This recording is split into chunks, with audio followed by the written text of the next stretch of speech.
Hello everyone! In today's video, we'll guide you through how to transfer CapCut video from PC to phone.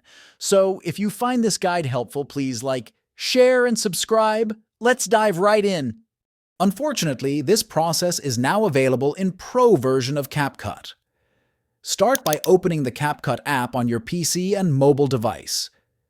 Make sure you have the updated version of CapCut on both devices. Then, click on the Sign In button in the top left corner. Next, choose Sign In with Google. Next, select your Gmail and click Continue. Now you've successfully signed into your CapCut.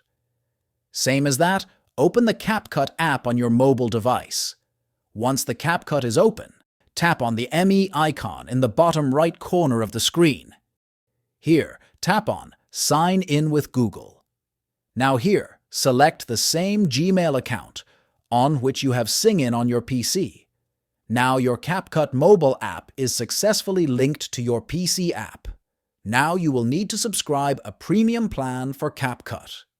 In Pro plan, CapCut will provide you cloud storage. After that, once you click on the three dots next to your project, you will find the Backup option. And once the project is backupped, this will automatically transfer to your CapCut mobile app. And there you have it. You have successfully learned how to transfer CapCut video from PC to phone.